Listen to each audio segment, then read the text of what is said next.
Now, I called this river valley, this river channel, a beast. It's damp and it's a floodplain and it's scary and icky.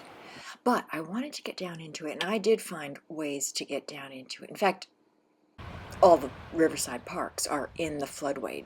Here at Island Park in Adrian, and up here at Tecumseh, there are 3 mill ponds with these trails, Indian Trails Park, between them.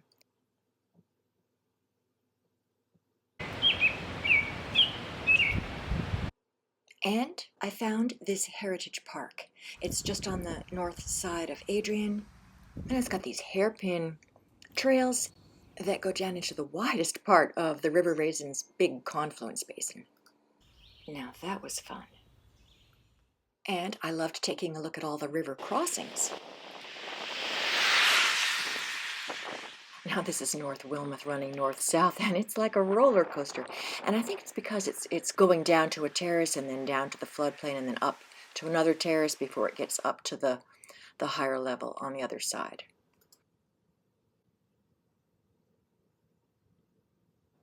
Here's a fun spot at Academy, where the east side rim of the river channel has a very crisp edge, a drop down into the river channel here from 760 down to the current floodplain at about close to 700.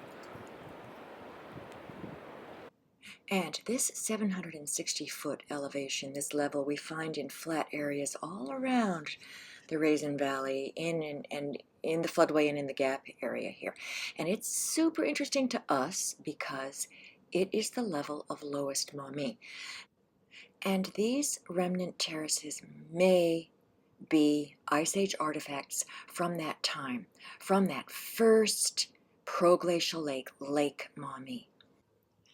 Now, this crossing here at Labardee, directly in the gap, is extremely interesting because you've got the 760-foot level here on the west, and below it 2 lower terraces, 720 and 728, which of course were formed by a meandering river later.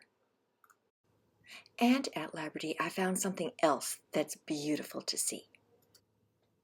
And that is this high point on the Defiance Moraine, right at the elbow of Labardee here, the west side of the gap. Here's a spot to bring us back to moraines and how to see them, where we can be on a moraine, distinctly on a moraine, with a big drop down on the north into the river basin and a gradual slope to the east, southeast, out to the lake plain. This whole river channel, with its canyon history and its deep alluvium and its incredible scalloped bluffs and this 2-mile wide confluence basin and these terraces, is a major Ice Age artifact on our list.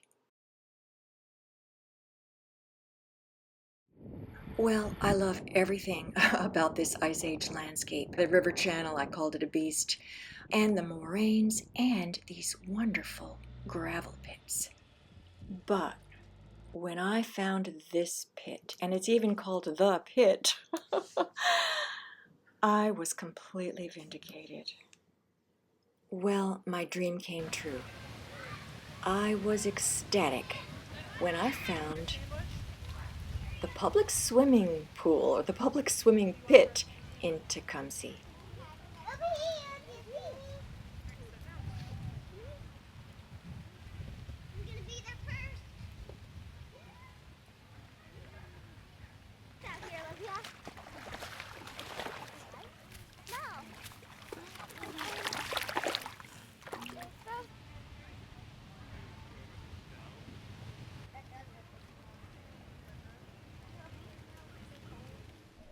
Now, there's a whole lot of information nowadays on the internet about this Ice Age story. It's way more interesting.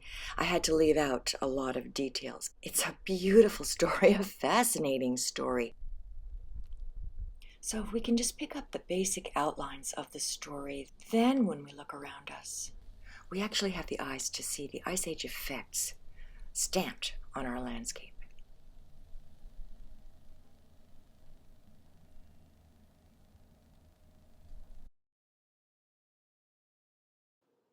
Now, I can't take my eyes off this map. Look how it shows us how extraordinary this landscape is. Beautiful Irish hills up here with those lakes and the broad Erie Lake plain out here.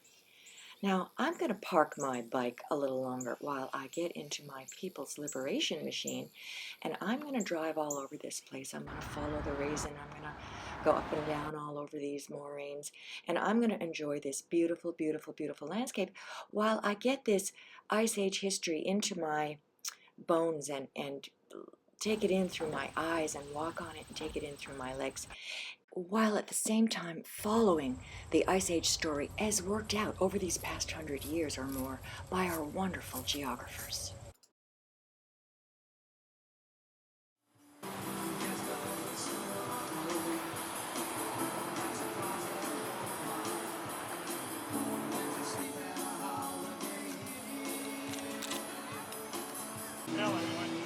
It's got one eye.